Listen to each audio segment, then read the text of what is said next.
So today, I feel like I don't really need to introduce these two to you because everybody knows them. They're very popular. Stephanie Evergreen, who's of course written a bunch of books, who we all own. When she comes to the conferences, I always know where Stephanie is because there's a little crowd of people following around. So it's fantastic. Then there's Nina.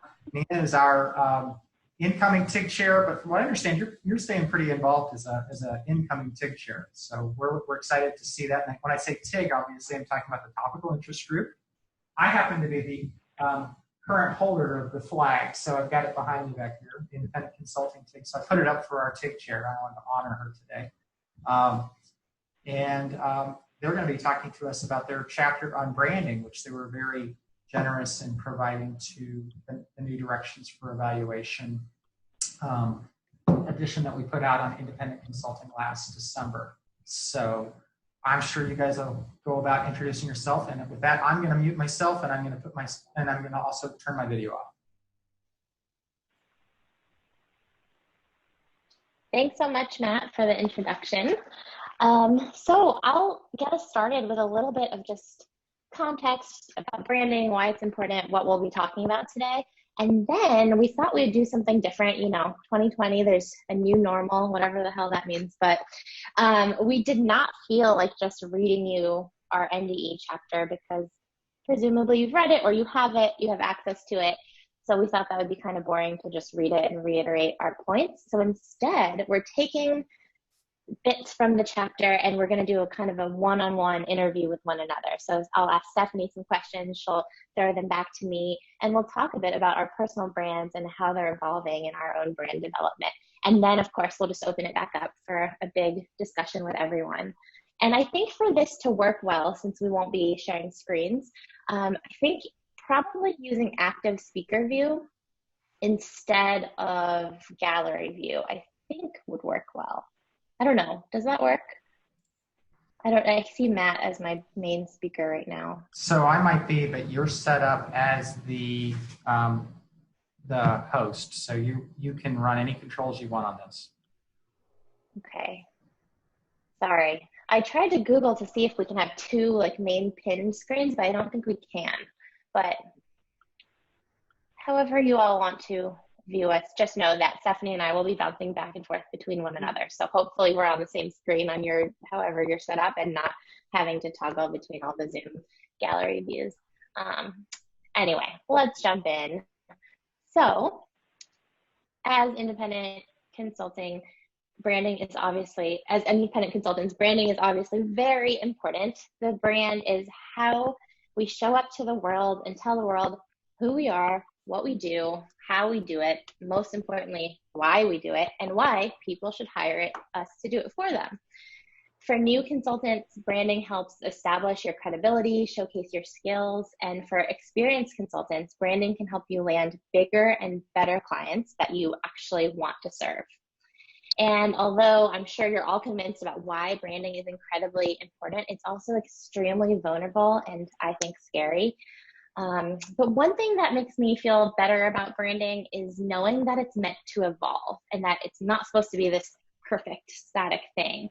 It's supposed to be dynamic. However, it's also supposed to be intentional and consistent in a way that you're proud of so that you can be recognized as a consultant and attract the right kind of people your way. So that's kind of teeing up what we're talking about, how we're going to talk about it. We thought we'd also mix things up, and I'm going to give a formal introduction for Stephanie, and she'll give one for me, and then we'll get right into our Q&A of one another. So again, like Matt already alluded to, I don't think Stephanie really needs an introduction. I think that I can think of few more recognized brands in the field of evaluation than Evergreen Data. In my humble opinion, Stephanie is branding goals, and I have always admired her confidence and ownership in how she's presented herself and her voice and style over the years. So Evergreen Data, if you've been living under a rock for the past decade, is most known for helping organizations rethink how they communicate data and use visualization to tell compelling and actionable stories. Her roots are in program evaluation, but she's expanded Evergreen Data to be interdisciplinary and cross-sector. She's working in businesses, international development, education, you name it, everything under the sun. Of course, she's published multiple books on effective data viz, and she's one of the first people to really push evaluators to let go of the stale academic APIA style graphs, and push us to really keep up with the times. She has a popular blog where she hasn't stopped calling people out for their lame data viz, but more importantly, she shows you exactly how to do it well and why it really matters. So we're all lucky to have Stephanie here with us today, especially because she's usually jet setting all over the world. But of course, like all of us, she's stuck at home and delivering global trainings from her home office in Kalamazoo. Awesome. Thank you, Nina. That's such a great intro. So I met Nina a really long time ago. She was working at a company called D3. So her roots are in international development, specifically political science, that kind of thing. D3 Consulting was in the DC area. They brought me in to do a data viz workshop, and it was actually, I think, Nina who convinced the CEO that this needed to happen. And that's the thing I love about Nina, is that she's been like an intrapreneur even when she was working for other people. She was still doing the same kind of entrepreneurial and kind of branding skills that she's doing now. So we met years ago when we were doing this training together. She was the one in the audience that was like, yes, yes, yes, yes. Are you listening to what she's saying, everybody? So yeah. She started that momentum way back then. She got into survey research after that and focused more on evaluation, like everybody comes through their own very specific channel. And so that led her to a PhD in Claremont. So she moved herself out to DC to do that, or to California to do that. And then while she was there, she started her own independent consulting firm to get through grad school, which makes sense because it's expensive. But she ended up enjoying that a lot. And so she started her own business while she was in grad school, like you needed more things to do. But she chose a dissertation that was focused on evaluation entrepreneurship, which I love because we just don't talk about this very much. Like, how do we, as evaluators, run businesses? I think we often get into this role because we like the work, like we like the evaluation work, or we like the data visualization, and we don't think about the fact that there's got to be a whole business mechanism that runs behind it, including branding. So it was kind of a perfect thing for Nina to discuss because she kind of lives it and breathes it all the time anyway, and it's content that we desperately need. So I'm looking forward to reading what you're eventually going to produce. I know you're still in the works. And so her work has recently transitioned from sticking to that international development evaluation to doing work with domestic foundations, and she's decided to focus her brand on social justice issues. So finding her riches in the niches, I pronounced it niches, but anyway. And so she's back out in DC now doing that work out there, and she's even picked up a adjunct gig teaching program evaluation at American University. So somewhere along the way when I found out she was going to be discussing evaluation entrepreneurship and we were invited to write the chapter for New Directions, I was like, I know who I need to bring in. I need to bring in Nina to write this with me because she's studying it, she's living it, she's breathing it. I only make this stuff up as I go, but Nina actually has the research behind why this stuff works. So one of the things that I tell people when we are thinking about branding is that you need to brand in the direction that you want to grow. Like, we all kind of get reputations, whether it's intentional or not. We get known for certain things, and that might not be where you want to be. That might not be how you want to be known. So when you're thinking about branding, you want to brand in the direction that you need to grow. So we're going to talk more about that. And actually, I want to turn it over to you, Nina, to explain how that works for you. Like, what are you currently known for, and what do you want to be known for? Yeah, those are really good questions, Stephanie, and hard ones for me to answer because admittedly I'm in the process of rebranding myself, but like I mentioned, it's an evolution always. Historically, as an independent consultant, I'm best known by other evaluators for being exceptionally good at what I do. And there's really no humble way to answer that kind of question of what I'm known for. But I think what I'm best known for is just being in collaboration with others and elevating their practice. So over the years, I've built this incredible network of practitioners, including many of you on this call today, who trust me to jump into messy situations and count on me to quickly understand big picture, and then get in the weeds as far as technical and methodological rigor, and then be able to zoom back out and help tie it all together. And actually thinking about it this morning, I was imagining, whether or not it's true or not, I don't know, but imagining that I feel like Olivia Pope in this context. And if you don't get that reference, Olivia Pope is this fictional TV character played by the fabulous Kerry Washington. And her whole role is to fix problems in the background and make you look good. And I think that's what I've done a lot as an independent consultant. I've worked with other evaluators, other firms as like more of a subcontractor role, and I've cleaned things up in the background and made them look good. And so in many ways, my reputation among other evaluators has helped me get a ton of great experience, but it also has become a bit of a branding problem for me as far as my ideal clients, because the truth is my ideal clients are not other evaluators. In fact, my ideal clients are funders advancing social justice. And among my ideal clients, I want to be known for using evaluation to drive innovation and strategy at a high level.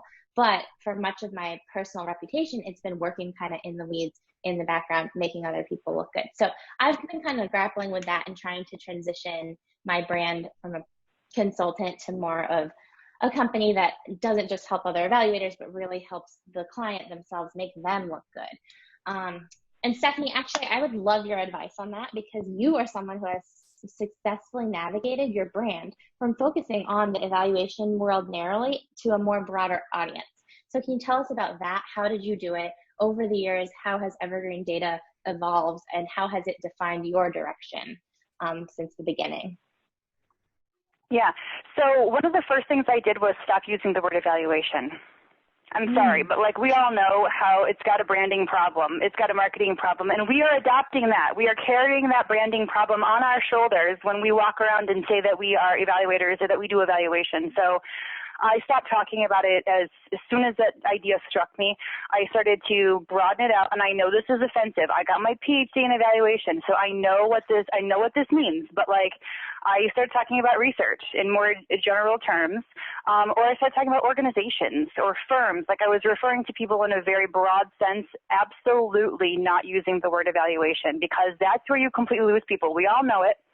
And that's the thing, like the companies and organizations they all have similar patterns of behavior. So like you're great at jumping in and helping people untangle a mess, maybe with an organization firm, but if you're focusing on foundations who are working on social justice issues, social justice is also a hot mess. Like people need the same skills, they're dealing with the same mess. So it's really just making sure that the language that you're using is more broadly applicable to those patterns that happen for everybody, and not pigeonholing yourself. I would also think that in your case, like word of mouth is your best possible marketing tool. This is more I know about branding than marketing, but so getting testimonials from the clients you do have that speak to your ability to untangle messy problems and get things clear is going to help, because then you're getting that kind of evidence that you want behind you that other people will pick up on and go, okay, she can help us too. Just don't use the word evaluation. Tell them not to use the word evaluation. I think that's the trick. That's funny. That's true. So for me, like, go ahead. Yeah, I just think, we shut ourselves off as soon as we start to do that. So the more you talk about corporation or organization. I think you're right. And I think maybe part of my branding problem is I'm talking to other evaluators. That's the thing, like my language, my website, you're right. I'm totally using the word evaluation. I'm using all of our words, but if I'm using our words, we're only talking internally to one another. So I think that's really smart to use the language of the people you're trying to reach rather than the people in your own network. I mean, John Gargani talked about this years ago. He was doing a keynote at the CES conference, and I happened to be lucky enough to be in the room, but he talked about how we're losing market share to companies that are branding themselves as like social impact metrics. And like, yeah, we are, like, because those are sexy words that people know what it means. So use them, right? And so oh, sorry, go ahead. That's okay. I think the second part of your question was something about how my brand has defined my direction over the years. And so in addition to dropping the word evaluation, I just tried really hard to hang on to my voice. And I think this is going to come up a lot in our discussion here, but like, who you are it has to shine through. And I think a lot of people are afraid of using their voice. They're afraid of making statements. I think they're afraid of scaring people. But like Nina, if you want to focus on social justice issues, you got to start talking about social justice issues. You got to put yourself in those camps. You got to be concerned with those ideas. And so I think a lot of folks might be too afraid to talk about social justice issues right now. Like, oh, I'm going to offend some people who could potentially be my clients, but those aren't the clients you want. So like, you got to put yourself out there. And I find that the more I do of that, the better audience I get, because the people who wouldn't be good for me self-select out, and the people I do want to work with get attracted. And that's totally how you can make it work. So just lean really hard into who you are. I think that's a big piece of it. So we are supposed to be talking about the stages of branding, and we've done that in the article. We kind of broke it down into basic branding if you're just getting started, intermediate stuff, and advanced stuff. And I'll say, I don't think it has anything to do with how old you are. You can be doing basic branding and starting your company when you're 60. You still need to be doing basic stuff. And sometimes it's iterative too. So just with those caveats aside, one of the first things you should be doing when you're doing your basic branding is a website. And Nina, I know that you've been working on yours. So give us the scoop on like what's going on with your site, what's happening here. Sure. So when I first started consulting, one of the first things I did was create a personal website, and it was more of like an online resume kind of website. So ninasabarre.com, I'm doing this, like hit me up if you need help. And so that was, again, part of my, well, that's just how I got started. And when I realized that I wanted to just transition away from some of that independent consulting work and towards a company, I felt a ton of pressure to develop a company brand that's bigger and separate from myself. So I went ahead and I bought the domain name intentiontoimpact.com. Oh, I should have noted that's the name of my company. But honestly, that domain name sat there and was parked for over a year. I didn't touch it because the pressure to build a brand bigger than myself led to complete inaction. I had no idea who Intention to Impact is without me. And that's when it kind of hit me like, okay, well, I have no idea who I am if I'm not Nina, the super helpful evaluation consultant that can get you out of messy situations. And so only recently I realized I need to lean into that, like you were saying earlier. I realized that I can brand Intention to Impact for direct clients while still being myself and being the face of my brand. So instead of starting from scratch like I thought I needed to do, instead I recently merged my two sites. So I copied the same layout, the style from my personal website, and I just plopped my new logo on it, changed the language to speak more directly to clients instead of other evaluators. And there you have it. I'm just trying to like own my own personal brand and move it forward as a company brand. I'm still figuring it out as I go, but that's what. Such a good move, because it's not, your company is bigger than you, and there's so much power in knowing that, your company is, even if you're an independent consultant, you still do have a team of people behind you. You've got your subs, you've got the help that you rely on, like your accountant or your IT person or whatever. Like there is a we here, even if you think you're alone. And I think it also presents you as just more established and more credible than your name alone. Now, some people have their name alone that's already so strong. Like Michael Clinton Patton doesn't need to have a separate business name. He's MQP, and he'll be like that forever. He actually probably does have a business name, doesn't he? Nobody knows what it is because he's just such an institution, right? But the rest of us are going to need to establish our own institution. And I think separating those two pieces, or at least being clear about what's what, is the right way to do it. But Stephanie, I need to know your website secrets, because I started my site and I merged the two. I took the steps, but your site has been around for a long time. And it's not only a blog, but you sell products, courses, you advertise trainings, you do a lot of things on your site. And I'd love to know if you could share with everyone how you maintain the content of the site and drive traffic. Well, so I think I redo my homepage every like 3 or 4 years. And you were talking about how branding has to evolve. And I mean, that's definitely a piece of it. I get sick of it after a while, or I'm like, this isn't even representing me anymore, or some part of what I want to focus on in my work has changed. So I'll go to the homepage and just like completely redo it. So I try to make the time for that refresh, like I said, every 3 to 4 years. But the blog, of course, I'm updating all the time. And I think for me, my blog is my main marketing tool. It's also my main branding tool, because it's how I teach people about what I do, who I do it for. I talk about case studies of clients. They're like, look at this amazing graph of this person that I trained, remade. I mean, it's educational. I'm like teaching you how to do these things, but I'm also in a really good way branding who I work with and why I work with them. So for me, that's such a strong marketing tool that it's pretty easy for me to make the time to write those things. I'm kind of lying. It's easy for me to include it in my to-do list. It's really hard to make the time.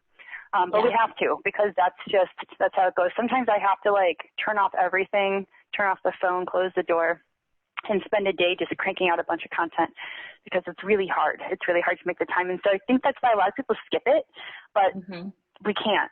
Like that's how we get the clients that we want. So I wanted to go back to how you came up with intention to impact. I have a mentee group, a group that I mentor, and one of them is going through the same thing that you just discussed, where she's got a personal business and she's got a personal brand and her personal website. She should turn it into a business one, but that made her feel like she had to come up with a business name, and not being able to come up with the business name has kind of kept her frozen right now. So talk to us a little bit about where you got intention to impact. Yeah, so when it was just me, myself, who I was marketing as kind of an independent consultant, like my own brand, my tagline on my website was connecting the dots from intention to impact. So it was always kind of the core at what I felt I was best at and what I do. It's like making those connections, making things clear, working at the systems level of like, what are you doing at the micro level? What are you doing at the macro level? How can we align this? And so So that was it, really. It was just knowing what I do, what my core offer is, and then kind of like leaning into that. And then I decided to do intention to impact, the number instead of the word, because I just like that. I don't know, it looks more like a company than a phrase to me. And then also being able to use the acronym I2I. I will admit, after I launched, I got really excited. I filled out the LLC paperwork, all the things, and then I Googled and found out there are firms with similar names. So that is something that I probably should have done beforehand. But our field is there's a lot of room, and so I'm not too worried about it, because it actually makes me need to brand even more, because branding myself as intention to impact recognizable will help differentiate from similar companies or even similar names. Yeah, definitely. Yeah, so so basic branding is going to be that website, it's going to be the name, it's going to be your logo, maybe things like, what else did we say in here? Oh yeah, business cards. Yeah. So is this still even necessary? I mean, the reason that we talked about business cards in the chapter was because when we travel in person, people still ask for them. At AEA every year, I'll have people who ask me for business cards. Granted, that number goes down every year, but now we're not even going to have in-person opportunities to exchange these things for quite a while. So what's the new business card? I guess social media profiles, having probably in your email signature, I feel like branding that to match your look, have fonts, all the things, but then also having the links to where people can reach you, your number, that to me is the new business card. Do you have any other thoughts about virtual business cards? Yeah, I think you're right about the email tagline, your email signature. I think that's really important. I guess your Zoom background these days, like Matt had at the beginning, he was the carrier of the flag's behind him, right? So that's him doing some branding there. I've been on some other Zoom calls where people's, their company logo is their Zoom background. I don't know, maybe that's the new business card these days, or your social media, I guess, but. Yeah. Which we will talk about. Actually, so already. Should we jump into that, social media? That's kind of the next step. So, so that's basic branding, right? You've got your website, you've got business cards, logo, your name, all of that. But then how do you show up? How do you talk to people? That's where we get into intermediate branding. Stephanie, do you have tips and tricks for your social media game? What's worked for you? What hasn't? Well, I definitely encourage people to have separate socials for your personal and for your business. I say that just because every once in a while we want to see a picture of your cute kid, but we don't want to see everything be your cute kid. We want to see what the work you do for the world, right? So separating those two things I think is really important. And I also would strongly encourage that your social for your business is not just your company name. Like, you wouldn't want your Twitter profile, Nina, to say intention to impact and then the picture is your logo. Like, that's just impersonal. And, you know, you still want to have your face as the face of the business, so that when you're interacting with people, they think they're interacting with the human and not like some anonymous person inside of a corporation. So I definitely think separating those two things, but still being human, is going to be really important.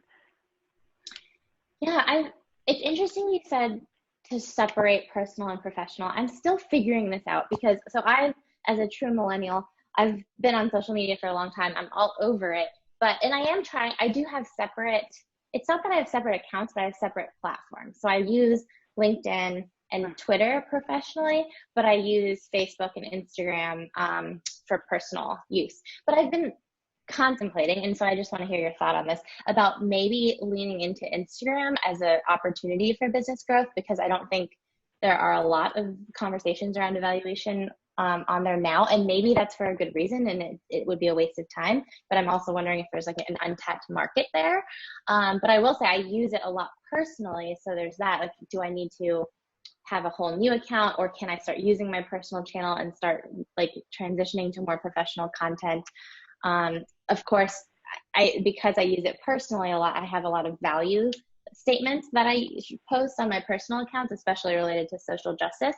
And if that's something I want to lean into, like, what are your thoughts about that? Where are the lines blurry, or where should they be like really separate? I think you want to keep it clean. You don't want you don't want to transition personal to professional. Somebody's going to scroll back through your history and see stuff that's more personal. Yeah.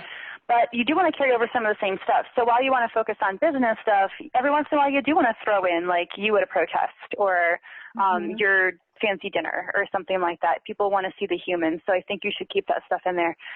But in terms of the platform you use, I say go where your audience is. If the people who are in your target audience, foundations focused on social justice, if they're on Instagram, get on Instagram. If they're on LinkedIn, you need to be on LinkedIn. If they're on Twitter, you need to be on Twitter. Like one of the mentees I have, she runs a maternity, she like consults on birth plans and stuff. Those people are on Facebook, so that's where she does the most of her work. For you, I think, especially if you're going to focus on social justice, I think you got to question if Facebook/Instagram, Facebook owns them, if that's really the right platform for you to be making social justice discussions. They're not exactly known for that. So maybe part of your statement is like, we don't have a presence on Facebook or Instagram because we care about social justice. Like, that's your values shining through. So that can help you guide some of those business decisions. And I think that's where it's really at. Like, the more we lean into our values, the more we tell people just who you are, it's just going to do you that much better in the long run. I always tell people, like, just don't be plain vanilla. Nobody likes plain vanilla. You need to show people who you really are. So I don't know if we hit up everything we were supposed to do in intermediate branding, but that's okay. I wanted to move on to advanced branding if we can. This is where, we've maybe got a little bit more ground underneath us. We maybe have a little bit more money we could invest in some things. So like, what should advanced branding look like? And I saw that Matt brought this up in the chat. He said swag. Swag definitely comes into play here. And what does swag look like in pandemic when we're not going to have a table at the conference where we can pass out keychains or whatever? Matt said, I love my coffee cups, but what are some new ideas for swag to give to our clients and prospects? So great question. Like, what would be valuable these days in a pandemic? I'm not that sure, honestly. I think we can discuss it, but we're getting ready to do a bulk mailing right now to a bunch of our clients. That includes like a handwritten card. It includes lollipops because we make lollipop charts around here. So I'm actually sending people stuff in the mail, which we just don't do anymore. And I think that people are going to like that. We're making cute little stickers and buttons and things like that. So some surprise and delight in what can otherwise feel like every day being the exact same. Any ideas you have for that, Nina? Yeah, actually, recently I was thinking about doing this. I haven't yet, but I'm doing it next week. Sending a potential client who I've been like meaning to connect with a Starbucks gift card for just, $5, but saying like, coffee date next week kind of thing, because that's what we used to do in the before times. We would go to coffee with people, and if you're trying to impress a client, you might like offer to buy them a cup of coffee or something like that. And so doing that, even though of course it'll be virtual, it'll be on Zoom, it just feels like the gesture that matters. And you're right. It's like that's the advanced marketing. It's going outside the box to show people like who you are and make that personal connection and like land a memory, I think, with them. Makes a difference. Yeah, I think that's totally cute. Some of the other things that we've been doing lately, we've been holding watch parties with our current clients, and I think a really important piece of this is to brand with your current clients. Like, you're treating them well is going to give you a bigger reach than ignoring them and trying to focus on branding to new people all the time. Continuing to give your new clients free stuff like free ideas on your blog, or just, I don't know, however you can reinforce your relationship with them. They're just going to tell other people, and that's that word of mouth that you super want. So one of the things that we did lately, we had a watch party where there was a Dataviz person, a competitor of mine who shall remain nameless, just kidding, but did a webinar that was offered for free, which is great because it's now virtual world, so everybody could tune in. So I passed around that free invitation to all of my people, and we tuned in and had a Slack channel open. We were all discussing what we were seeing, like the play-by-play, and it was so fun, and it was so fulfilling for all of us just to have that time together. And those awesome feelings of fun and fulfillment are going to be a part of the brand that I want them to walk away with. So maybe they're virtual, like this is probably one for the independent consulting TIG, having people come in and do Q&A like this. So I think those things are good choices now. Can you think of anything else? It's tough without being able to have events. What else? I had something and now I can't remember. Oh, I know. Advanced branding is also about thought leadership, right? Like there's so much information out there. And I know academics are always trying to like find their one thing that they're adding in, but it's not just about trying to make up a new term and have everyone use it. It's also like elevating other people, synthesizing what's also out there, giving credit where credit is due 110%, but also just like being part of the conversation as a thought leader. I think that is huge branding, even if you're talking about other people like you did, like sending around a Dataviz webinar for someone else. I mean, that's just you showing up in the field in conversations where other people are interested in.